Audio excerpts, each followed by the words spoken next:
a couple of more poems I'll read. This one of remembering my amazing, amazing grandmother, passed away in Iraq. Invisible, but present. You are the smile I see on a sad day. You are the discreet, happy tapping foot on a gloomy funeral afternoon. You are the lone singing bird in a brief silence in the midst of bombs and bullets. You are the festive Christmas light on a bare tree on a rainy March night.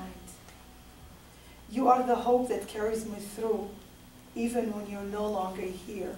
You are.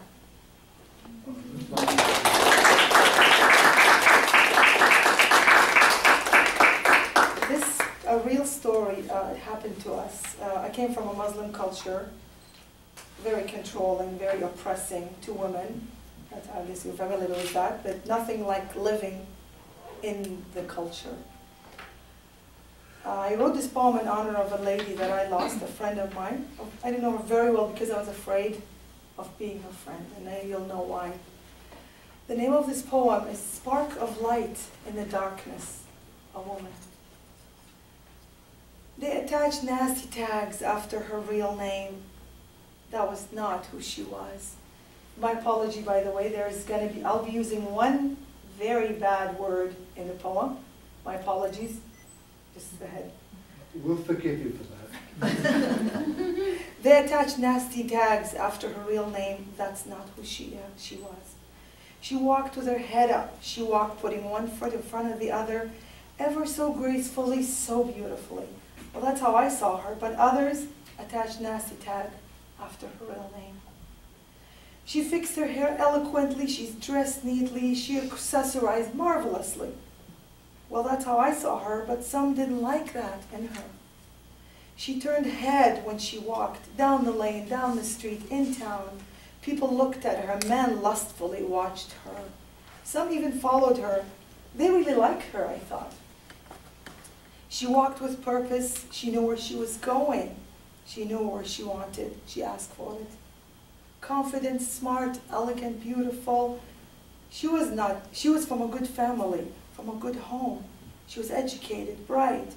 She loved herself, but some women attached nasty names after her beautiful name. That's not who she was. I think they called her that because she didn't gossip, she didn't cover her beauty, she didn't practice their religion, she was not intimidated. She loved herself. They called her that because she did something no woman should do. She fell in love. She fell in love and was not ashamed of it. She was aware of herself. She had a good taste. She knew herself. She was none of those ugly names they called her. She didn't belong in the midst of us. She belonged in magazines, I thought. She had the softest voice and prettiest smile. She was pure, she was decent, she was brave. No man touched her without her consent. She declined every twisted male who desired her. Well, I desired the bad girl people talked about. In a crowded market on a busy, rainy afternoon, he grabbed her. He dragged her. She put up a fight. She scratched, she screamed. She kicked. She screamed so loud the whole world could have heard her. No one rescued her.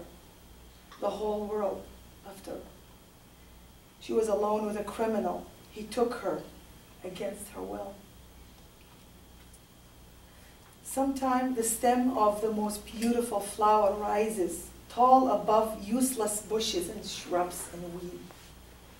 In the midst of a pile of hideous, thorny patch of land, a beautiful flower grows elegantly, beautifully.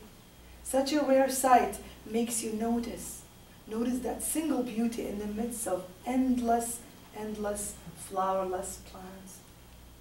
They called her Qahba. That was not who she was. She was that beautiful flower.